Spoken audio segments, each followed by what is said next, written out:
Hello NIOS students.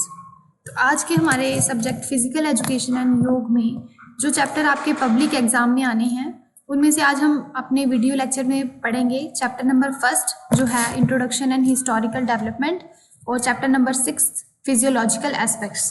तो आज की हम ये वीडियो स्टार्ट करते हैं कि फर्स्ट चैप्टर के साथ जिसका नाम है introduction and historical development physical education और योग के रिलेटेड।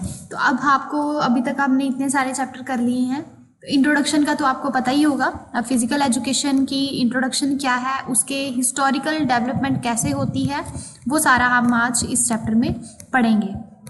तो सबसे पहले आ जाता है आपका topic meaning and importance of physical education.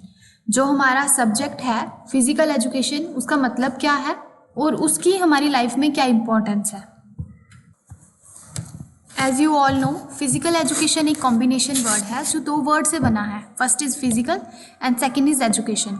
तो वर्ड फिजिकल का मतलब होता है जो हम रेफ़र करते हैं हमारी बॉडी के रिलेटेड, हमारी बॉडी में जो जो कैरेक्टर्स आते हैं उनको इंडिकेट करता है, जैसे कि हमारी बॉडी में कितनी स्ट्रेंथ है, हम कोई भी काम कितनी स्पीड के साथ कर सकते हैं, हमारी बॉडी में कितनी फ्लेक्सिबिलिटी है, हमारी हेल्थ कंडीशन कैसी है, हमारी कोऑर्डिनेशन कैसी है और हमारी हेल्थ कैसी होने की वजह से हम कैसी अपनी परफॉर्मेंस दे रहे हैं। ये सारा हम किसके साथ डील करते हैं, अपनी फिजिकल अपीयरेंस या फिजिकल हेल्थ के बारे में। तो जनरली हमारी जो बॉडी है ये हमारे माइंड के साथ कोऑर्डिनेशन में रहती है। तो अगर हम फिजिकली फिटनेस की बात करते हैं तो ऑटोमेटिकली हमारे माइंड की भी बात उसी में हो जाती है। तो अगर हम वर्ड एजुकेशन की बात करें तो एजुकेशन का मतलब है एक सिस्टमेटिक तरीके से इंस्ट्रक्शन मिले, साथ में हमें कोई पर्टिकुलर हम ट्रेनिंग करें। ड्यूरिंग द ट्रेनिंग हम किसी पर्टिकुलर टास्क या पर्टिकुलर असाइनमेंट को लेकर कोई अपनी लाइफ में कोई मतलब एक पर्टिकुलर टास्क को लेकर हम कोई प्रिपरेशन कर रहे हैं, वो हमारी एक एजुकेशन है। हम education during pre primary classes से स्टार्ट करते हैं और टिल द हमारी डेथ जो है वो हम एजुकेशन लेते रहते हैं। एजुकेशन का मतलब सिर्फ पढ़ाई नहीं है या एकेडमिक्स का नहीं है, एजुकेशन में हमारी ओवरऑल डेवलपमेंट आ जाती है। तो अगर हम स्पेशली फ़िज़िकल एजुकेशन की बात करते हैं तो फिज़िकल एजुकेशन में फ़िज़िकल हेल्थ के रिलेटेड कितनी हमारी बॉडी में फ्लेक्सिबिलिटी है, हमारे माइंड की और हमारी बॉडी की कोऑर्डिनेशन कैसी है, कैसी हमारी हेल्थ है, कैसा हमारा बॉडी जो है वो कोऑर्डिनेट करता है ब्रेन के साथ, और ये सारा किसके साथ डील करता है, एक एजुकेशन के साथ, जिसमें हमें पर्टिकुलर टास्क को परफॉर्म करने के लिए हमें एक लाइफ में प्रेपरेशन करनी पड़ती है, जो उसके लिए एक पर्टिकुलर ट्रेनिंग मिलना, वो हम सारा किस में डील करते हैं, फिजिकल एजुकेशन के बीच में। तो फिजिकल एजुकेशन एक ऐसी साइंस है जिसमें किसी भी इंडिविजुअल की कम्प्लीटली डेवलपमेंट रहती है, चाहे वो फिजिकल एक्टिविटी में पार्ट करता भी है या नहीं करता है। तो फिजिकल फिटनेस अगर आप बात करते हो तो वो मेनली स्पोर्ट्स और फिज़िकल एक्टिविटीज़ के साथ रिलेट करता है, ठीक है। तो फिज़िकल एजुकेशन जो है वो हमें किसके लिए कंट्रीब्यूट करता है, टूवर्ड्स द इंडिविजुअल डेवलपमेंट। किसी एक पर्टिकुलर इंडिविजुअल की जो डेवलपमेंट है, चाहे हम उसको फिज़िकल एक्टिविटी में इन्वॉल्व करें, स्पोर्ट्स में करें, तो उसके लिए हमारी फ़िज़िकल एजुकेशन जो है वो बहुत ही ज़्यादा ज़रूरी है। अब हम आगे आ जाते हैं कि फ़िज़िकल एजुकेशन की इंपॉर्टेंस क्या है, हम फिज़िकल एजुकेशन को पढ़ते हैं या इसको एक माइनर या मेजर हमने सब्जेक्ट लेके चल रहे हैं, तो हमें क्यों ज़रूरत है फ़िज़िकल एजुकेशन पढ़ने की। तो ये आपको उसकी इंपॉर्टेंस दिख रही होगी फ्लो चार्ट से। अब हम एक एक पॉइंट को एक्सप्लेन करते हैं। सबसे पहला आ जाता है physical growth and development.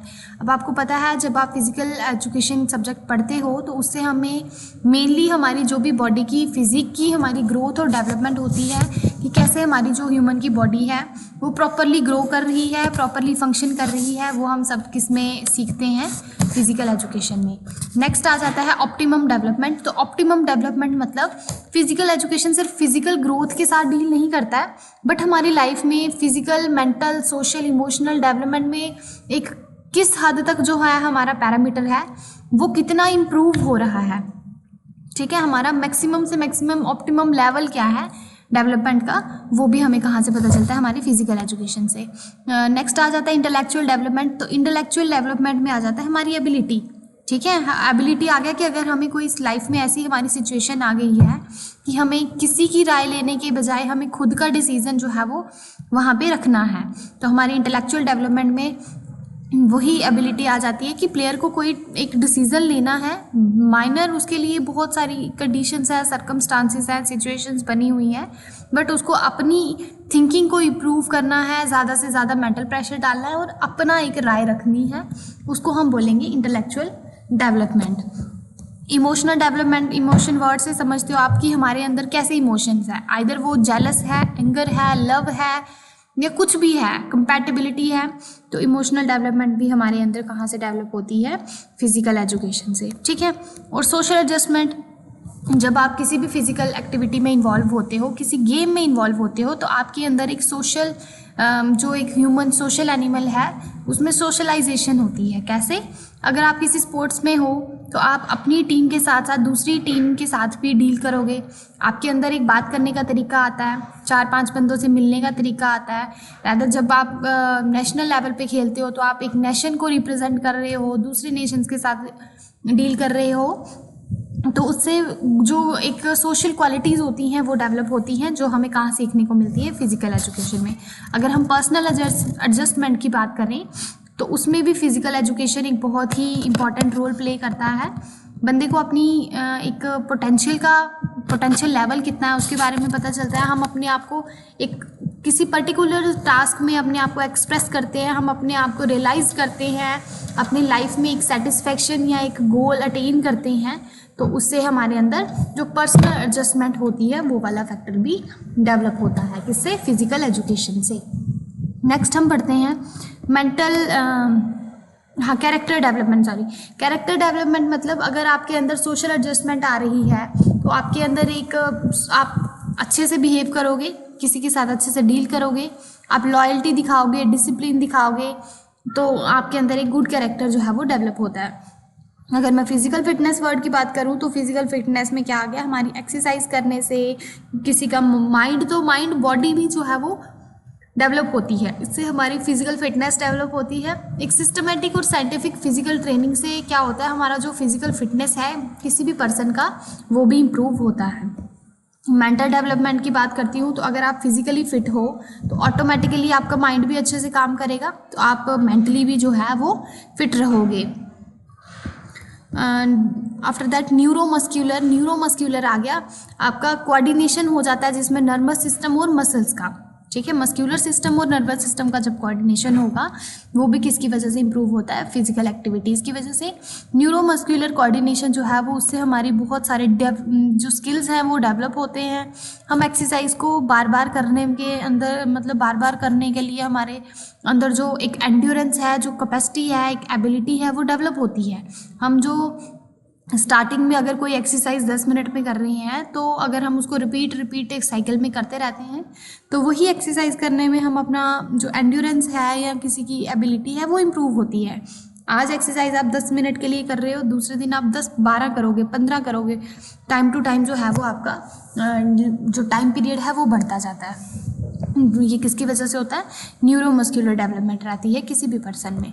Constructive use of leisure time, constructive use हो गया कि आपको जब आप फिजिकल एजुकेशन के साथ डील करते हो ना, फिजिकल एजुकेशन अगर आपके अंदर आप सीख रहे हो, अच्छे से पढ़ रहे हो, तो आपके अंदर एक लेजर टाइम को कंस्ट्रक्टिविज्म वे से आप डेवलप कर सकते हो। कैसे?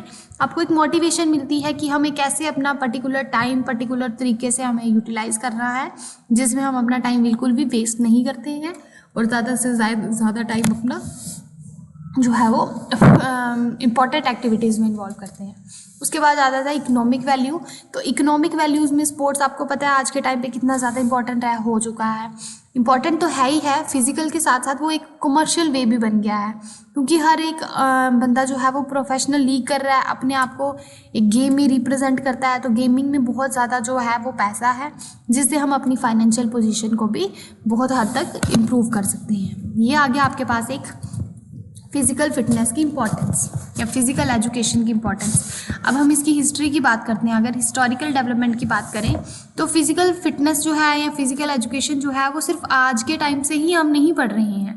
मे बी उसका बताने का तरीका अलग हो, नाम अलग हो, बट ये जो फिजिकल एजुकेशन वर्ड है या फिजिकल एजुकेशन जो टर्म है ये बहुत ही पुरानी है। इसका एम्फेसिस हमारे पास्ट टाइम से चलता आ रहा है, ठीक है। तो इसमें पास्ट टाइम में अगर हम बात करें तो पुराने टाइम पे कौन कौन सी, अब आप बात करो अगर राजा महाराजा के टाइम की, तो आपको पता है उस टाइम पे भी गेमिंग्स होती थी, बहुत सारी स्पोर्ट्स एक्टिविटीज़ होती थी, like swimming, archery, wrestling, javelin, discus, horse riding, even sword fighting, और बहुत सारी ऐसी एक्सरसाइजेज रहती थी जो पास्ट टाइम से चलती आ रही हैं। तो जो अगर हम बात करते गुरुकुल और स्कूल की, तो पुराने टाइम पे भी गुरुकुल्स और स्कूल में भी फिजिकल एजुकेशन जो है सब्जेक्ट मतलब एक फैक्टर था जो आपको डेवलपमेंट के लिए हेल्प करता था। अब आपने अगर हम अपनी इंडियन पॉलिटिकल हिस्ट्री के रिलेटेड अपनी फिजिकल एजुकेशन को डिफाइन करें, तो फिजिकल एजुकेशन को भी हिस्टोरिकल टाइम में 4 पार्ट्स में डिवाइड किया था: ancient, medieval, modern, post independence. Ancient time में आ गया, जिसमें अगर हम वेदा की बात करें, जो सिर्फ हमारी रिलीजियस बुक्स नहीं थी, वो बंदे को पॉलिटिकल और सोशल लाइफ भी जो है वो पर्सन की इम्प्रूव करते थे। अगर हम एंशियंट पीरियड की बात करते हैं तो स्पोर्ट्स का मतलब सिर्फ ये नहीं था कि जिससे हमें इंटरटेनमेंट का सोर्स मिलता था, बट स्पोर्ट्स में हम और भी बहुत सारी डिवाइसेस का यूज़ करते थे जो हमारे योगा में, या योग एक बहुत ही इम्पॉर्टेंट रहता था मेडिवल टाइम में, सॉरी एंशियंट टाइम में। ठीक है, अब आप इस पिक्चर से इस चीज़ को समझ सकते हो कि पुराने टाइम पे भी अगर हम रामायण की बात करें तो during the ancient time Mahabharata में या रामायण में बहुत सारी ऐसी फिजिकल एक्टिविटीज़ की जाती थी। जैसे आपको खुद ही दिख रहा है कि अगर ये शिकार का या किसी को तीर कमान का कुछ ऐसा ये ना तो ये स्पोर्ट है ना तो ये एक गेम है, बट ये एक अपने मतलब आर्ट भी मान सकते हो। तो मतलब पुराने टाइम पे भी जो हमारे वॉरियर्स रहते थे, जैसे राम, लक्ष्मण, रावण, ठीक है, भीम, अर्जुन, कर्ना, ये सारे, भीमसेन, ये सारे क्या करते थे, इनका यूज़ करते थे। और ये सब चीज़ें इनको कहाँ सिखाई जाती थी? गुरुकुल्स में। अब गुरुकुल क्या है? जैसे आज के टाइम पे स्कूल और इंस्टीट्यूशंस होते हैं, वैसे ही एंशियंट टाइम में क्या होता था, गुरुकुल्स होते थे, स्कूल टाइप, जहाँ पे लोग अपने बच्चों को 25 साल तक वहाँ छोड़ते थे ताकि उनकी फिजिकल साथ साथ में मेंटल फिटनेस की जो है वो डेवलप हो सके। ठीक है, अब नेक्स्ट अगर मैं बात करूँ मेडिवल पीरियड की, तो मेडिवल पीरियड वो पीरियड आ गया जिसमें इंडिया का आज के टाइम से पहले अगर आप 600 साल का वो बात करो, वो 600 साल जिसमें मुस्लिम्स ने हमारे इंडिया पे रूल किया था। ठीक है, उस टाइम पे उन्होंने भारत में बहुत सारे स्पोर्ट्स को डेवलप किया था, बहुत सारे इंट्रोड्यूस किया था, इवन कि जो चीज़ें पहले पता भी नहीं थी, बहुत सारी स्पोर्ट्स यहाँ पे इंट्रोड्यूस करी थी। उन स्पोर्ट्स में लाइक रेसलिंग आ गया, बॉक्सिंग आ गया, polo game, rugby, shooting, archery, swimming, sword fighting, chess, horse riding and javelin throwing were popular during medieval period. तो आपको इसमें ज़्यादा डीप डाउन जाने की ज़रूरत नहीं है, आपने टू द पॉइंट याद रखना है कि मेडिवल पीरियड में कौन कौन सी गेम्स हुआ करती थी और किसने इंट्रोड्यूस कराई थी और कितने टाइम का पीरियड रहा है वो, और एंशियंट टाइम में कितनी गेम्स हुआ करती थी। ठीक है, एक चीज़ स्किप होती है, हंटिंग और जो पिजन फ्लाइंग होती थी या एनिमल फाइटिंग होती थी, वो पॉपुलर गेम्स रहती थी या पॉपुलर स्पोर्ट्स रहते थे during medieval period. Remind this. अगर नेक्स्ट आ जाता है मॉडर्न पीरियड, तो मॉडर्न पीरियड जो है वो फिजिकल एजुकेशन हमेशा जो है वो पुरानी सोसाइटी से चलती आ रही है, चाहे हम उसको किसी भी फॉर्म में देखें। जैसे अभी आपके स्कूल में अगर फिजिकल एजुकेशन एक पॉइंट है, तो गुरुकुल्स में भी ये चीज़ सिखाई जाती थी फिटनेस को रिलेटेड। ठीक है, तो इसमें हम अगर कोई ये नहीं बोलेंगे कि आज के स्कूल करिकुलम में ही ऐसा कुछ है, तो नहीं, ये बहुत पुराने टाइम से चलती आ रही है। अगर हम सबसे पहले बात करें तो 1882 में इंडियन एजुकेशन कमीशन जो था उसने रिकमेंड किया था कि फ़िज़िकल ट्रेनिंग होनी चाहिए स्कूल की एजुकेशन में भी। ठीक है, स्कूल में बच्चों को ये चीज़ सिखाना चाहिए कि फ़िज़िकल एक्टिविटी में कैसे भाग लेना है या कैसे परफॉर्म करना है। तो जो प्राइवेट ऑर्गेनाइजेशंस रहती थी वहाँ पे फ़िज़िकल एजुकेशन लाइक जिम्नेशियम सिखाया जाता था, व्यायामशाला होती थी।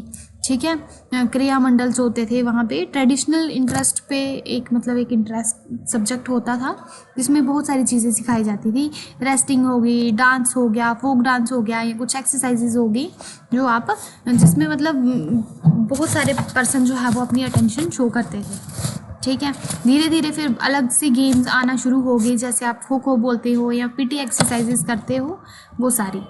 ठीक, अगर हम नेक्स्ट बात करते हैं पोस्ट इंडिपेंडेंस पीरियड की, तो पोस्ट इंडिपेंडेंस आ गया कि अगर इंडिया ने जो फ्रीडम गेन की थी, रीअगेन हर फ्रीडम इन 1947, ठीक है। तो 1947 के बाद क्या हुआ था, एक न्यू एजुकेशन पॉलिसी आई हमारे नेशन में, जिसमें एक फिजिकल एजुकेशन को एक सब्जेक्ट मान के चलाया गया हर एक स्टेट में, सेंट्रल लेवल पे भी, ठीक है। उसका मेन फोकस क्या था कि हम फिज़िकल एजुकेशन को प्रमोट करें, उसका मेन नेशनल लेवल पे ऑब्जेक्टिव यही था। बहुत सारे स्कूलों में जो है ये एजुकेशन कंपलसरी कर दी गई, 14 ईयर्स तक बच्चों को फ्री और कंपलसरी कर दी गई। इसमें बहुत सारे न्यू कॉलेजेस और नहीं बहुत सारी न्यू यूनिवर्सिटीज़ जो हैं वो ओपन हुई अक्रॉस द कंट्री में, ठीक है। अब पोस्ट इंडिपेंडेंस पीरियड में आपकी कुछ जो है ये स्कीम्स थी या आप कुछ अप्रोचेस मान लो, जिसमें आप नाम याद रख लो, Netaji Subhash National Institute for Sports, ये डेवलप हुआ, जो कहाँ था, पटियाला में एक सेंटर बना। नेशनल डिसिप्लिन स्कीम चालू हुई, नेशनल कैडेट कॉर्प्स जो NCC रहती है वो स्टार्ट हुई, ओलंपिक एसोसिएशन स्टार्ट हुआ, compulsory physical education in sports, ये भी एक पॉलिसी जो है वो आफ्टर इंडिपेंडेंस जो है सेटअप हुई, ठीक है। ये कुछ MCQs हैं जो आपको आंसर्स आपके इसी चैप्टर के लास्ट में मिल जाएंगे। अब हमने फिजिकल एजुकेशन पढ़ा, अब हम अगर योग के बारे में पढ़ते हैं तो योग क्या है। योग सबसे पहले एक संस्कृत का वर्ड है जिसको हम युग बोलते हैं, तो जिसका मतलब होता है to join, to attach, to bind or yoga, ठीक है। योग क्या है, एक संस्कृत का वर्ड है जिसका मतलब होता है कंबाइन होना, जुड़ना, या कोई चीज़ किसी के साथ अटैच होना, ठीक है। और अटैच हमने करना क्या है, किसी की एक पर्टिकुलर कंसंट्रेशन, अपनी मतलब किसी एक पॉइंट पे अपने आप को फोकस रखना है, कॉन्सेंट्रेट करना है, किसी की अटेंशन को एक पॉइंट पे रखना है। योगा का मतलब ये है कि हमने अपनी खुद की जो लाइफ है वहाँ पे नए से नए एक्सपीरियंस लेने हैं, हमने जो इनर बीइंग है उसको यूनाइट करके रखना है, ठीक है। तो यूनिटी हमारी बॉडी में कब आएगी, जब हमारा माइंड और हमारी बॉडी जो है वो लाइफ की जो रियलिटीज़ हैं उनके साथ डील करेगा, ठीक है। इससे एक बहुत सारी एफिशिएंसी जो है वो हमारे काम में, हमारे जो माइंड पे कंट्रोल होता है, जो हमारे इमोशन पे कंट्रोल होता है, वो हमें कहाँ से मिलता है, इस योग से, ठीक है। अगर हम भागवत गीता की बात करते हैं तो उसने मेन स्ट्रेस किस पे दिया है, कर्मा योग पे, योग बाय एक्शन। हम जो कर्म करेंगे हमें उसी का फल मिलेगा, ठीक है। अगर आप अकेले रह रहे हो, अकेले ही कुछ कर रहे हो, तो उसका कितना इफेक्ट पड़ेगा। अगर आप फैमिली में हो, एक सोसाइटी में हो, तो आप कैसे बाकी वालों के साथ डील करते हो, कैसे भगवान का नाम ले रहे हो, कैसे अपनी लाइफ में कुछ वर्क कर रहे हो, कैसे सक्सेस मिल रही है, वो सारा किसके साथ डील करता है, आपका योग के साथ। तो अगर हम हिस्ट्री पढ़ते हैं, हिस्टोरिकल जो डेवलपमेंट है योग की, ये भी सेम फिज़िकल एजुकेशन के साथ साथ ये भी जो है ये योगा बहुत पुराने टाइम से जो है वो यूज़ किया जाता था। अगर हम बात करते हैं सबसे पहले प्री वैदिक टाइम पे, जो 6000 से 3000 BC के बीच में था, बिफोर क्राइस्ट, तो इसमें एक इंडस वैली सिविलाइजेशन थी जिसमें डिफरेंट टाइप ऑफ योगा जो है वो उस टाइम किए जाते थे, ठीक है। बहुत सारे डिफरेंट टाइप ऑफ मेडिटेशन के पोज हुआ करते थे जो लोग किया करते थे, और मैक्सिमम जो योगा की पोजेस हैं वो मेन इन्होंने 16 स्पेसिफिक माने हैं, और डिफरेंट आइडल्स होते थे, उनके डिफरेंट पोस्चर होते थे, जिसमें हम क्या करते थे, योग को किया करते थे। अगर हम वैदिक पीरियड की बात करते हैं 2000 to 1500 BC, तो इसमें भी वेदा यही हमें बताते हैं कि जो योग का कंसेप्ट है वो भी इस पीरियड में जो है डेवलप हो चुका था। योग, अगर हम वेदा में डायरेक्टली तो योग के बारे में नहीं कहा है, अगर हम बात करते हैं ऋग्वेदा की, तो उसमें एक युन जाति एक वर्ड यूज़ किया है जिसका मतलब है योग for self control, sense control. हमारी जो भी 5 सेंसेस हैं उनको कंट्रोल करने के लिए जो योगा है, ठीक है। उपनिषादिक पीरियड में क्या होता था, इसमें भी सेम उपनिषद में एक रेफ़र किया है कि हमें मेडिटेशन कैसे करनी है, ठीक है। ब्रह्मधरनायका उपनिषद है जिसमें रिटन में लिखा हुआ है, वो एक रिटन सोर्स है, टेक्सचुअल सोर्स है, जिसमें हमें योगा का कॉन्सेप्ट मिला है, ठीक है। उसके बाद अगर हम एपिक पीरियड की बात करते हैं तो एपिक पीरियड में आपके रामायण और महाभारत आ जाते हैं, जिससे हमें योग के बारे में बहुत सारी इन्फॉर्मेशन मिलती है, क्योंकि उस टाइम पे कर्मा योग तो था ही, भक्ति योग भी था, ये नाना योग भी था, ठीक है। लास्ट आ जाता है आपके पास सूत्रा योग, सॉरी लास्ट नहीं है, सूत्रा योग आ गया आपके पास, सूत्रा पीरियड। तो सूत्रा पीरियड में पतंजलि के रिलेटेड बातें आ जाती हैं। नेक्स्ट है सूत्रा पीरियड। तो सूत्रा पीरियड में हम सारा जो क्रेडिट है वो पतंजलि को देते हैं, क्योंकि प्रेजेंट जो लिटरेसी में हमारे योग की जो फॉर्म है वो योग सूत्र है, जो अप्रॉक्सीमेटली 147 BC से चलती आ रही है। अगर हम योग सूत्रा की बात करते हैं तो योग सूत्रा को हमने मेनली 4 बुक्स में डिवाइड किया है, और उस 4 बुक्स के भी आगे 8 पार्ट्स हैं, ठीक है, जिसमें हमने किसकी बात की है, योग की। तो उसमें क्या क्या आ जाता है, यामा, नियमा, आसना, प्राणायाम, प्रत्याहारा, धारणा, ध्यान एंड समाधि।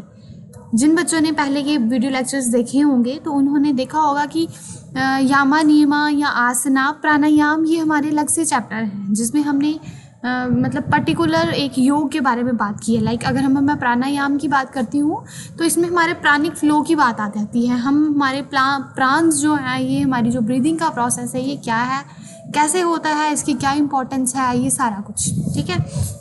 नेक्स्ट आ जाता है आपके पास स्मित्री पीरियड। तो स्मित्री पीरियड जो है ये एक रिटन फॉर्म में है जो 1000 AD से पहले था।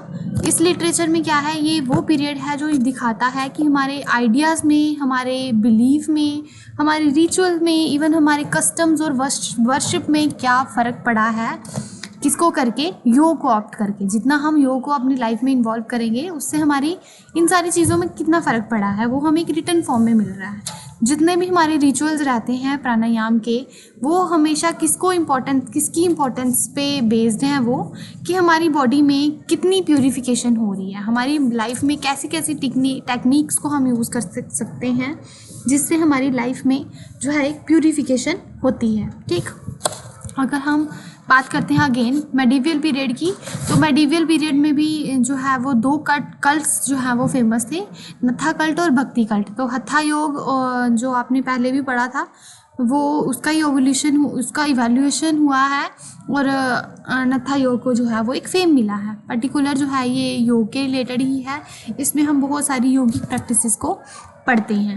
अगर मैं मॉडर्न पीरियड की बात करूं तो मॉडर्न पीरियड में एक नई ही शेप मिल गई है 20th सेंचुरी में, जो हमारी लॉन्ग लाइफ डिवोशन है या हमारी हिस्ट्री को, उसको एक न्यू शेप मिल गई है, जो हम आज के टाइम पे अपनी माइंड को, अपनी बॉडी को एक स्ट्रेंथन बनाने के लिए जो भी डिफरेंट टाइप ऑफ टेक्निक्स की इम्प्लीमेंटेशन करते हैं अपनी लाइफ में, वो सारी मॉडर्न पीरियड में आ जाती हैं, ठीक है। आज के टाइम पे तो योग ऑल ओवर द वर्ल्ड बहुत हद तक फैला हुआ है।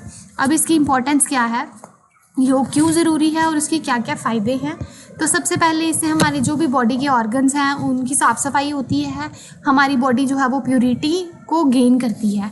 जितनी भी अगर हमारी बॉडी साफ़ सुथरी है, हम अच्छे से एक्सरसाइज वगैरह कर रहे हैं, तो ऑटोमेटिकली हम अपने आप को बचा के रख रहे हैं डिजीज़ से, ठीक है। हमारी जो भी मेंटल टेंशन है, थकान है, स्ट्रेस है, जो भी हमें अगर लाइफ में कुछ चीज़ हर्डल लगती है ना, उस सब का एक ही मतलब कंक्लूजन है, एक ही उसका उपाय है, वो क्या है, योग। हमारी कंसंट्रेशन पावर को, जो हमारी बॉडी पे सेल्फ कंट्रोल है, उसको भी इंक्रीज़ करती है, हमारी प्रोडक्टिविटी बढ़ती है लाइफ में, ठीक है। आप जितनी ज़्यादा आपकी कंसंट्रेशन पावर बढ़ेगी उतना इम्प्रूव या उतना प्रोडक्टिविटी और उतनी एफिशिएंसी दिखाओगे आप अपने वर्क में, तो उससे आपकी लाइफ की जो प्रोडक्टिविटी है वो भी बढ़ जाती है। हम अपनी लाइफ को हमारी लाइफ में जो है वो इंजरी से हम रिकवर करते हैं, रिहेबिलिटेट होते हैं अगर हम योग को अपनी लाइफ में डालते हैं। हमारा इम्यून सिस्टम इम्प्रूव होता है, हमारी स्पोर्ट्स की परफॉर्मेंस ठीक रहती है, हमारा लाइफस्टाइल बेटर हो जाता है, हमारी बॉडी का जो पोस्चर है वो भी करेक्ट रहता है। हमारी योग में जो भी हम प्रैक्टिसेस को परफॉर्म करते हैं उससे हमारी बॉडी जो है एक लेमन आती है। हमारी बॉडी में जो भी ओबेसिटी है, जो एक्सेसिव हमें मोटापा होता है, वो भी कम होता है। हमारी बॉडी में एक फ्लेक्सिबिलिटी बढ़ती है और हम एक रिलैक्स पोर्शन में रहते हैं, हमारी बॉडी में एक रिलैक्सेशन आती है, ठीक है। रिलैक्सेशन आने का मतलब है कि हम रिलैक्स रहते हैं, चाहे हम फिजिकल बात करें चाहे हम मेंटल की बात करें, तो हमें वो थकान जो है वो कम से कम हो जाती है, ठीक है। उसके बाद आपके चैप्टर में इतना ही था। उसके बाद आ जाते हैं आपके टेक्सचुअल क्वेश्चंस और आपने क्या क्या पढ़ा, और जो भी आपके इंटेक्चुअल क्वेश्चन थे उन सब के आंसर्स हैं। ट्रू फॉल्स हो गए, वन वर्ड हो गए, या आपके ऑप्शनल क्वेश्चंस होंगे, ठीक है। आपके आज के इस चैप्टर में इतना ही है। अब हम स्टार्ट करते हैं आपका चैप्टर नंबर 6, जिसका नाम है फिजियोलॉजिकल एस्पेक्ट्स। फिजियोलॉजिकल एस्पेक्ट्स से अगर आप क्या समझते हैं, कैरेक्टर्स क्या हैं एडोलसेंट्स के। सबसे पहला आपका उसमें टॉपिक आ जाता है एडोलसेंट्स के कैरेक्टर क्या हैं। आपको पता होगा अगर हम किसी भी ह्यूमन लाइफ की बात करते हैं तो हमारी जो लाइफ है, जो हमारा लाइफ स्पैन है वो डिफरेंट डिफरेंट पार्ट्स में डिवाइडेड है। सबसे पहले अगर कोई बच्चा पैदा होता है, पैदा होने से भी पहले वो माँ के पेट में रहता है, 9th मंथ का पीरियड रहता है, ठीक है, वो उसका प्री बर्थ आ गया, ठीक है। आफ्टर दैट जब वो बर्थ लेता है, फिर वो कुछ साल तक छोटा बच्चा, जिसको हम एक छोटा बच्चा एक लिविंग क्रिएचर की तरह डील करते हैं, वो उसका टाइम पीरियड, थोड़े बाद 4-5 साल बाद वो एक और स्टेज में आ जाता है, धीरे धीरे उसके 13 to 19 में टीन एज में आ जाता है। आफ्टर दैट वो मैच्योर होगा, फिर वो ओल्ड एज में आ जाता है। तो वैसे ही डिफरेंट डिफरेंट लाइफ की जो स्टेजेस हैं एज के अकॉर्डिंग, तो उसमें से एक आपका एज ग्रुप होता है जिसको हम एडोलसेंट्स बोलते हैं। अब एडोलसेंट क्या है? एक चाइल्ड जब अपनी लाइफ में ग्रोथ और डेवलपमेंट लेता है, सबसे पहले उसमें इन्फेंसी आता है, जैसे मैं बता रही हूँ, फिर उसमें बचपन आ जाएगा, फिर वो एडोलसेंस को ऑप्ट करता है, फिर उसके बाद एडल्टहुड आ जाता है। तो एडोलसेंट एक ट्रेडिशनल पीरियड है। ट्रेडिशनल क्यों बोला है इसको, ये ट्रांजिशनल क्यों बोला है? क्योंकि उसमें जो कैरेक्टर है वो बदलते रहते हैं, चाइल्डहुड और एडल्टहुड। बचपन में और मैच्योरिटी के बीच में जो आपका गैप आ जाता है ना टाइम का, या जो आपके बीच की एज आ जाती है ना, वो किसके साथ डील करता है? आपका एडोलसेंस के बीच में। अब एडोलसेंस कौन सी एज होती है? मिनिमम 13 और मैक्सिमम 19। 13 से लेकर 19 के बीच में, या इधर आपको 10 to 19 ईयर बोला है। अगर आप टीन एज को छोड़ के चाइल्डहुड को भी ऑप्ट करते हो उसमें, तो टीन एज भी बीच में इन्वॉल्व रहती है। तो उस एज में आपको क्या है, उस स्टेज को आप एडोलसेंस बोलोगे। अब इस स्टेज में क्या होता है? पबर्टी आना शुरू हो जाती है बच्चों में, कुछ सेक्स कैरेक्टर जो है वो अपेयर होना शुरू हो जाते हैं, जिसको हम एडोलसेंस स्टेज बोलते हैं। अब पबर्टी क्या है? अगर मैं मेल्स की बात करूँ, बॉयज़ की बात करूँ, तो अगर मैं बोलूँ कि उनकी वॉइस जो है वो ज़्यादा मतलब भारी हो जाती है, ठीक है, बियर्ड आना शुरू हो जाती है।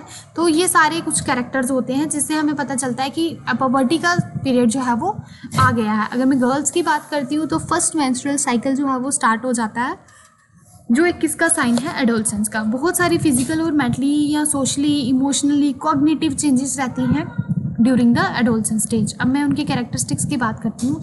सबसे पहला आ जाता है आपके पास फिजिकल चेंजेस। अब मैं बोलूँ कि फिजिकल चेंजेस क्या क्या होती हैं।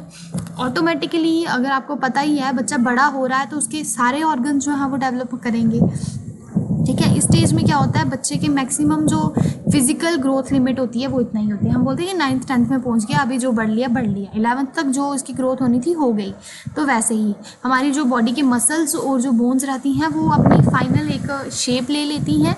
जो ग्रोथ होती है हमारे ऑर्गन्स की वो एक पीक पॉइंट पे आ जाती हैं। जितने भी हमारे बॉडी के ग्लैंड्स रहते हैं वो एक्टिव हो जाते हैं। अगर मैं हाइट और वेट की बात करती हूँ तो वो भी एक फाइनल शेप आ जाती है, ठीक है। इसी स्टेज में जो है वो जो चेंजेस होनी होती हैं वो हो जाती हैं। क्वांटिटी, क्वालिटी, आपके हेयर की बात करूँ मैं, या बच्चों में जो फिजियोलॉजिकल मैच्योरिटी आनी होती है वो यहीं तक होती है। तो ये सब आपका आ गया फिजिकल चेंजेस में। अगर मैं इमोशनल चेंजेस की बात करूँ तो गुस्से का इमोशन, ये स्टेज ही वैसी होती है कि अगर हम बच्चों को उनकी भलाई के लिए भी डांटेंगे तो वो यही सोचेंगे कि नहीं, ये हमें डांट रहा है, ये हमें गलत बोल रहा है, ये हमारा बुरा चाहता है, ऐसा वैसा, ठीक है। तो वो इमोशनली भी इस टाइम डिस्टर्ब रहते हैं। इमोशनल चेंजेस में क्या आ जाएगा, लाइक उनका एंगर, गुस्सा हो सकता है, प्यार हो सकता है, डर, खुशी, ये सारी चीज़ें जो है ये इम्बैलेंस हो जाती हैं, हमारे कंट्रोल में नहीं रहती। अनेबल है कोई भी इंडिविजुअल इन सबको एक सेंसिटिवली तरीके से यूज़ करना, ठीक है। अगर आपकी चीज़ें अच्छे से चल रही हैं तो आप खुश हो, लेकिन जब आपको कोई चीज़ पसंद नहीं आ रही है आप बहुत जल्दी से जो है वो इरिटेट हो जाओगे। अपने आप को मतलब फीलिंग्स को आपने कंट्रोल करने की बजाय क्या होता है, आप उसमें मतलब रिएक्ट कर जाते हो, ठीक है। सेल्फ कॉन्शियसनेस का जो कंसर्न होता है वो इसमें ऐड हो जाता है। आप अपनी सेल्फ रिस्पेक्ट के बारे में सोचते हो, पर्सनल प्राइड के बारे में सोचते हो। जो भी पेरेंट्स मतलब कुछ अगर आपको पेरेंट्स डांट देते हैं, स्क्रॉल करते हैं, तो आप बहुत ही एम्बैरेसिंग फील करते हो। ये आ गया आपका इमोशनल चेंजेस में। अगर मैं सोशल चेंजेस की बात करूँ तो एडोलसेंस जो है वो चेंज कर जाते हैं अपनी रिलेशनशिप फैमिली के साथ, ठीक है। जैसे पहले वो अपनी बातें शेयर करते हैं, इस स्टेज में मे बी उनको शाइनेस या इमोशनल चेंजेस की वजह से वो शेयर ना करें, अपने आप को पेरेंट्स से थोड़ा दूर रखते हैं, ज़्यादा इंपॉर्टेंस अपने फ्रेंड्स को, ग्रुप्स को, अपने मतलब जो उनका पीर ग्रुप होता है उसको देते हैं, ज़्यादा लॉयल वो उनके साथ रहते हैं रैदर अपने पेरेंट्स के साथ, तो वो इमोशनली ज़्यादा अटैच हो जाते हैं बाहर के लोगों के साथ, और पेरेंट्स के साथ जो है वो कॉन्फ्लिक्ट शुरू हो जाते हैं। तो इस स्टेज में क्या होता है, उनको मतलब जो पीर ग्रुप की रिजेक्शन है वो इम्पोर्टेंस है, ठीक है, वो इम्पोर्टेंट है। हमें इस टाइम पे अपने पेरेंट्स को ज़्यादा डील करना चाहिए रैदर देन अपने फ्रेंड्स और बाकी वाली चीज़ों में।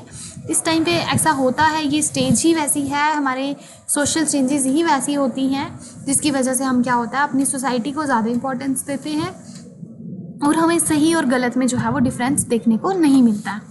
अगर मैं आगे बात करती हूँ कॉग्निटिव चेंजेस में, तो हमारे थिंकिंग लेवल जो है वो मतलब चेंज हो जाता है। हमें मेन इशू क्या है वो नहीं, हम उस इशू के पीछे लॉजिक ढूंढना शुरू कर देते हैं। क्रिटिकली थिंकिंग जो है वो बढ़ जाती है किसी भी पर्सन के बीच में, लाइक वो हम कपड़ों को लेकर करें, कहीं जाने के रिलेटेड करें या कुछ खाने के रिलेटेड करें, तो बच्चे का जो है वो इंटरेस्ट वो भी बदल जाता है, इंटरपर्सनल हो जाता है ज़्यादा, ठीक है।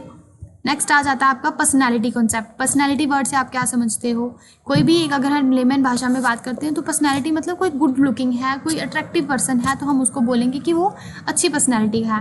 बट फिजिकल अफेयरेंस जो है वो आपकी पर्सनालिटी नहीं दिखाता, सिर्फ आप बोलोगे आपकी कैसी फिजिकली आप कैसे दिख रहे हो वही आपकी पर्सनैलिटी है, नहीं। पर्सनैलिटी क्या है, एक डायनामिक ऑर्गेनाइजेशन है जिसमें साइको फिजिकल सिस्टम आपका जो है वो डिटरमाइन करता है कि आपकी एडजस्टमेंट कैसी है। पर्सनैलिटी, आप कैसे किसी से बात कर रहे हो, अपने आप को कैसे आप एडजस्ट करते हो, कैसे आप सोशलाइज हो रहे हो, कैसे आपका इमोशनल टच है, कैसा आपका इमोशनल कंट्रोल है, वो सारी चीज़ें आपकी पर्सनैलिटी को जो है वो डिफाइन करती हैं, ठीक है। अगर मैं पर्सनैलिटी डेवलपमेंट बोलूँ कि फिजिकल एजुकेशन और स्पोर्ट्स से किसी की पर्सनैलिटी कैसे डेवलप होती है, तो जैसे ही हमने फिजिकल एजुकेशन की इंपॉर्टेंस की पहले पर बात की, उससे हमें सोशलाइज भी होते हैं, हम अपने आप को भी एक अच्छा इन्वायरमेंट में रखते हैं, हमारे अंदर सोशल इमोशनल जो है वो डेवलपमेंट होती है, उसी से हमारी पर्सनैलिटी भी डेवलप होगी। तो मेनली जो फिज़िकल जो पर्सनैलिटी है उसको हम 5 टाइप ऑफ डेवलपमेंट से डील करते हैं। Physical development, cognitive, neuromuscular, social and emotional, ठीक है। अब फिज़िकल में वही कि हम कैसे दिख रहे हैं, अगर मैं फिज़िकल एजुकेशन के रिलेटेड या स्पोर्ट्स के रिलेटेड बात करती हूँ, तो मेरा जो भी सिस्टम है, चाहे मैं रनिंग में इन्वॉल्व हूँ, जॉगिंग में इन्वॉल्व हूँ, वॉकिंग में हूँ, तो मैं वहाँ कितना अच्छे से अपने आप को परफॉर्म कर रही हूँ। प्लेयर अपने आप को ज़्यादा से ज़्यादा कोशिश करते हैं कि वो थके नहीं और ज़्यादा से ज़्यादा अपने आप को एक्टिविटी में इन्वॉल्व रखें, और अगर थक भी रही हैं तो वो मतलब कम टाइम में अपने आप को फास्ट मूवमेंट में रिकवर करें, ठीक है। ये उनकी फिजिकल डेवलपमेंट है। अगर मैं सोशल डेवलपमेंट की बात करती हूँ तो स्पोर्ट्स बहुत ही ज़्यादा इंपॉर्टेंट है सोशल डेवलपमेंट होने के लिए, क्योंकि जो भी प्लेयर्स हैं वो पार्टिसिपेट करते हैं किसी भी कंपटीशन में, और कंपटीशन में कुछ रूल्स रहते हैं, हर एक बंदे को वो रूल को फॉलो करना है। वो कैसे फॉलो कर रहा है, कैसे वो बाकी वाले लोगों के साथ फ्रेंडशिप या किसी भी स्पोर्ट पर्सन के साथ वो कैसे सोशली इंटरेक्ट कर रहा है, कैसे उसकी क्वालिटी ऑफ फ्रेंडशिप है, वो सारा कंसिडर होता है किसमें, उसकी पर्सनैलिटी पे, ठीक है। वो अगर किसी भी स्पोर्ट में अवेलेबल है या वहाँ पे अपने आप को परफॉर्म कर रहा है तो उसकी डेडिकेशन कैसी है, डिसिप्लिन कैसा है, स्पोर्ट्समैनशिप है कि नहीं है, वो ड्यूटीज़ को, राइट्स को, अपने रूल्स रेगुलेशन को फॉलो कर रहा है या नहीं, वो भी सारा किसको डिफाइन करता है, उसकी पर्सनैलिटी को। आफ्टर दैट आ जाता है कॉग्निटिव डेवलपमेंट। तो कॉग्निटिव डेवलपमेंट आ जाती है कि ये वो डेवलपमेंट होती है जिसमें एक प्लेयर की एफिशिएंसी को, वो किसी भी स्पोर्ट में एक सक्सेसफुल रहने के लिए कितनी एफिशिएंटली जो है वो अपने आप को परफॉर्म कर रहा है, बिना सोचे समझे, बिना किसी कंपटीशन को एनालाइज करे। अगर कोई भी प्लेयर चले जा रहा है, वहाँ पे अच्छे से नहीं खेल रहा है, मेंटली आप कहीं हो, फिजिकली आप कहीं हो, तो वो एक आपकी कॉग्निटिव जो अपेयरेंस है वो दिखाता है कि आप कितनी मेंटली और फिजिकली वहाँ पे प्रेजेंट हो, आपका डिसीजन मेकिंग एबिलिटी कितनी है, आप कैसे क्रिटिकली थिंकिंग करते हो, आपकी रीजनिंग थिंकिंग कैसी है, वो सारा किस में डिपेंड करता है, आपके कॉग्निटिव डेवलपमेंट पे। इमोशनल डेवलपमेंट मतलब आपको कंपटीशन को फेस करना आना चाहिए। अगर आपको कभी गुस्सा आ भी रहा है किसी पे, तो आपने अपने आप को रिवील नहीं करना है, ठीक है। आपने इमोशंस पे कंट्रोल रखना है, अपनी कंपटीशन को बिल्कुल भी डिप्रेस नहीं होना है। इमोशनल डेवलपमेंट उसी के रिलेटेड है। साइकोमोटर डेवलपमेंट आ जाता है कि इसमें बहुत सारे जो है वो प्लेयर जो है वो मतलब कोई भी टाइप की मूवमेंट करते हैं किसी स्पोर्ट में, like walking, jogging, running, turning, twisting, pushing, pulling, throwing, catching, passing etcetera. ये सारी चीज़ें उनको किस में हेल्प करती हैं, फिजिकली फिट रहने में। लेकिन अगर आपको मेंटली साउंड करना है या आपको सोशली इमोशनली एडजस्ट होना है तो आपको फिजिकली जो है वो फिट होना पड़ेगा, ठीक है। अगर कोई भी प्लेयर किसी पर्टिकुलर स्पोर्ट में इंटरेस्ट शो करता है तो उसको वहाँ के स्पेसिफिक जो भी उसकी चीज़ें रिक्वायर्ड हैं उन सबको सीखना है, अपने अंदर के जो स्किल्स हैं उनको डेवलप करना है, ठीक है। नेक्स्ट आ जाता है लर्निंग। अब लर्निंग जो है वो कितने टाइप की है, उसका क्या कॉन्सेप्ट है। लर्निंग जो है वो मेनली 3 है, आपको फिगर में ही दिख रहा होगा। उसको हमने 3 डोमेन्स में डिवाइड किया है। First one is cognitive, effective and psychomotor, ठीक है। अब कॉग्निटिव लर्निंग क्या है, इसमें फिजिकल एजुकेटर जो है वो, इसमें एक टीचिंग कॉग्निटिव लर्निंग होती है जिसमें एक आपका फिजिकल एजुकेटर या इंस्ट्रक्टर किसके साथ डील कराता है, किसी भी इंडिविजुअल की नॉलेज को इंक्रीज़ कैसे कराना है, उसको जो भी प्रॉब्लम्स आ रही हैं उनको हमने सॉल्व करना कैसे सिखाना है, ठीक है। आपको कैसे बताना है कि आपने किसी चीज़ को कैसे समझना है, ठीक है। उनके अंदर एक कॉन्सेप्ट हमने डेवलप करना है कि उनको पहले तो, जैसे आप मान लो कॉग्निटिव आ गया, जैसे आप किसी बच्चे को सिखा रहे हो, ठीक है। आप स्कूल में पढ़ाते हो, उनको चैप्टर समझाते हो, क्वेश्चन आंसर्स ढूंढना सिखाते हो, उनको कहाँ समझ नहीं आ रही है अब फिर समझाते हो, उनको कहाँ प्रॉब्लम आ रही है फिर उस प्रॉब्लम को सॉल्व कराना सिखाते हो। तो ये सारी आपकी आ जाती है कॉग्निटिव लर्निंग में, ठीक है। नेक्स्ट आ जाता है इफेक्टिव। आपने जो सीखा उसमें से क्या सीखा, आपका एटीट्यूड, वो सीख के आपको कैसा एटीट्यूड मिला, आपकी अप्रिसिएशन हुई, आपके अंदर वैल्यूज़ डेवलप हुई भी हैं या नहीं, जो आपने टीचिंग की थी, जो आपको पढ़ाया गया था वो आपने प्रॉपरली सुना था, उससे आपकी लाइफ में कोई चीज़ चेंज हो रही है नहीं हो रही है, वो सारी चीज़ें आ जाती हैं अफेक्टिव में। अगर मैं साइकोमोटर की बात करती हूँ तो साइकोमोटर ये भी टीचिंग है, ये एक साइकोमोटर लर्निंग होती है जो मेनली किसके साथ कंसर्न है कि हमारे जो भी मोटर स्किल्स हैं हमने उनको कैसे रिफाइनमेंट करनी है। रिफाइनमेंट मतलब अगर हमारे अंदर कोई स्किल है तो हम उस स्किल को, जो उसमें आपको लगता है कि ड्यूरिंग द स्किल आपको कोई अगर उसमें कोई प्रॉब्लम है या आपको फ़िल्टर होने की ज़रूरत है तो उनको आपने दोबारा से कैसे नए से सीखना है। फंडामेंटल मोटर स्किल्स जो हैं वो लाइक आप कैसे किसी एक्टिविटी में इन्वॉल्व होते हो, आपका फिज़िकल कंडीशन क्या है आपके माइंड की, आपकी एज कितनी है, आप किस स्टेज में हो लाइफ के, और वो इंडिविजुअल कितना सीख रहा है, वो सारा आ जाता है आपका साइकोमोटर में। तो मोटर स्किल लर्निंग भी आपको मेनली यही आएंगे same, cognitive stage, motor stage और ऑटोनोमस स्टेज सेम, ठीक है। अगर मैं बात करती हूँ मोटिवेशन क्या है, तो मोटिवेशन आपको पता है, मोटिवेशन को हम ब्रॉडली मतलब मेन हम उसको 3 टाइप में डिवाइड करते हैं।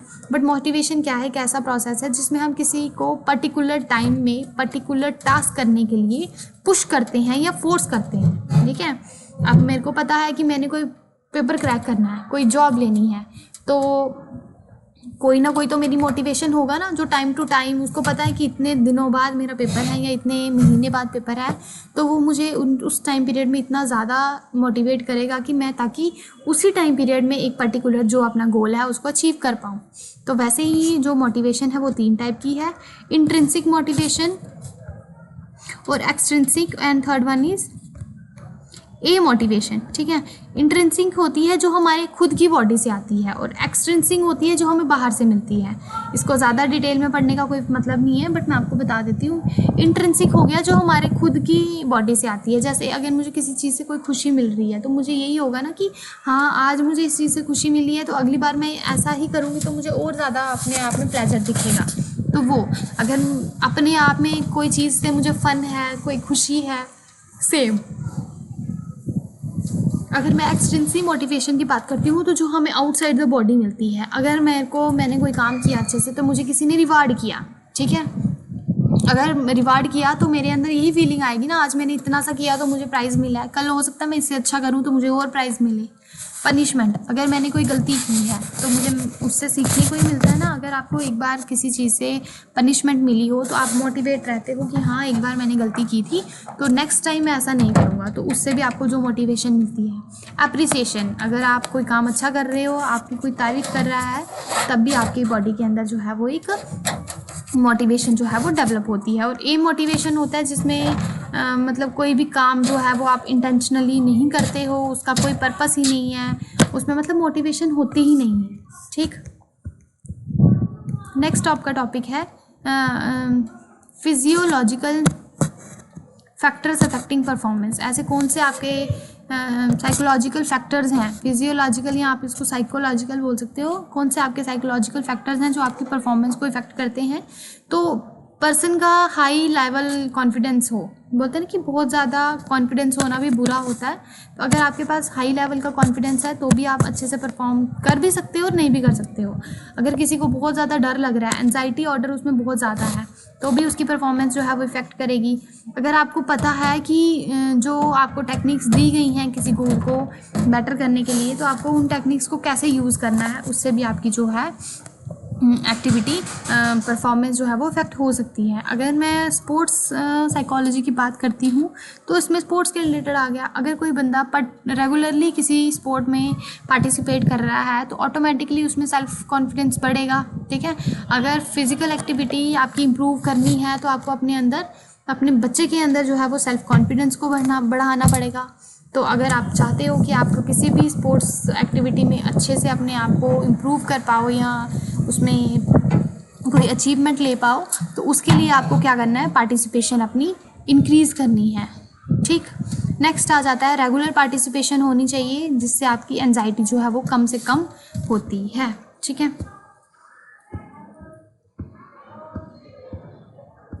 अब नेक्स्ट आ गया जैसे गोल। अगर आप अपनी लाइफ में कोई गोल सेट करते हो तो उसकी भी दो टाइप्स रहती हैं, जैसे कि सब्जेक्टिव गोल और ऑब्जेक्टिव गोल। ठीक है, उसके सब्जेक्टिव गोल होते हैं जिसमें आप स्पेसिफिक नहीं होते हो, आप मतलब टाइम टू टाइम बदलते रहते हो। और ऑब्जेक्टिव गोल्स में वो गोल्स होते हैं जो क्वांटिफिएबल मेजर्स में रहते हैं। जैसे आपको पता है कि आपने इतना काम करना है तो आपको उससे इतना इफेक्ट होगा। ठीक है, और आउटकम्स आ गया कि अगर आप किसी कंपटीशन में कोई चीज़, किसी चीज़ पे फोकस कर रहे हो, कोई काम कर रहे हो, ठीक है, तो उसका आपको आउटकम क्या मिलेगा, रिजल्ट क्या मिलेगा। ठीक, बाकी तो ये इमेजिनरी सेल्फ टॉक। अगर आपने अपने आप में कॉन्फिडेंस को डेवलप करना है तो सबसे पहले अपने आप से बात करना सीखो। जितना आपकी मोटिवेशन आप खुद बन सकते हो ना, इतना सेकंड पर्सन या कोई थर्ड पर्सन नहीं बन सकता। ठीक है, तो ज़्यादा से ज़्यादा कोशिश करनी है, आपने अपने आप से बात करनी है, अपने अंदर के डायलॉग डेवलप करने हैं, ताकि आपके अंदर जो एक स्किल है, कॉन्फिडेंस लेवल है, वो बहुत ज़्यादा बढ़ जाए। और ये नहीं है कि खुद से बात करनी है, तू ऐसा है वैसा है, नहीं, पॉजिटिव टॉक होनी चाहिए, इंस्ट्रक्शनल होनी चाहिए। नेगेटिव टॉक जो है वो हमें, हमारे जो एंजाइटी है वो बढ़ा देती है उसकी वजह से। तो हमें अपनी एंजाइटी को नहीं बढ़ाना है, हमें हमेशा यही कहना है कि तू कर सकती है, तू कर सकता है। ठीक है, अपने अंदर सेल्फ टॉक करनी है जो नेगेटिव नहीं होनी चाहिए। अपने आप के जो भी सेल्फ डाउट हैं आपने उनको लेकर कोशिश करनी है कि आप उसको कैसे इम्प्रूव कर सकते हो। ठीक है, मेन आ जाता है कोई भी गोल को अचीव करना है तो आपको अपने जो मतलब फोकस रखना है, अपने जो अपने माइंड का जो कंसंट्रेशन है उसको बढ़ाना है। कंसंट्रेशन होता है किसी पर्टिकुलर पॉइंट पे फोकस्ड रहना। इसके भी 4 पार्ट्स आ जाते हैं। अगर आप स्पोर्ट्स की बात करते हो तो आपने अपने जो सेलेक्टिव अटेंशन है आपको उसको पहले फोकस करना है। फिर आपने जो मेंटेन अटेंशनल फोकस है उसके लिए आपने ओवर टाइम देना है। उसके बाद जब आप ओवर टाइम दे रहे हो आपने क्या करना है, अवेयरनेस को लाना है कि उस सिचुएशन में आपको कैसी कैसी सिचुएशन आ सकती है, आपने उसके बारे में अवेयर होना है। नेक्स्ट आ गया जो भी आपका फोकस है उसको शिफ्ट करना है। ये नहीं है कि सब चीज़ों को फोकस में लेकर चलो, जो चीज़ आपके लिए ज़रूरी है आपने उसी पे डालना है। ठीक है, अब रेलिवेंट इन्वायरमेंट है कि हमारे लिए इन्वायरमेंट कैसा होना चाहिए। ठीक है, वैसा ये सारे पॉइंट्स जो हमने डिस्कस किए। उसके बाद आता है emotional and psychological impact on योग। इमोशनल का और साइकोलॉजिकल का कैसा इम्पैक्ट पड़ता है योगा पे। तो योग करने से आप मैक्सिमम खुश रहते हो, क्या इफ़ेक्ट पड़ेगा, योग से आपकी डिस्ट्रैक्शन कम हो जाएंगी, आप ज़्यादा से ज़्यादा जो है वो परफॉर्मेंस कर पाओगे, आपकी कंसंट्रेशन बढ़ती है, मेमोरी बढ़ती है, IQ लेवल बढ़ता है, हम स्ट्रेस कम करते हैं, हमारा डिप्रेशन कम होता है। ठीक है, ये सारी चीज़ें जो थी ये आपके चैप्टर में थी, चैप्टर नंबर 6। तो इस चैप्टर में इतना ही है। टेक्सचुअल क्वेश्चन के आंसर्स लाइक सब हर वीडियो में जो मैं आपको बताती हूँ इसके लास्ट में आपको मिल जाएंगे। ठीक, तो आपके आज की इस वीडियो लेक्चर में चैप्टर नंबर 1 और चैप्टर नंबर 6 जो है वो यहीं पे ख़त्म होता है। Thank you class.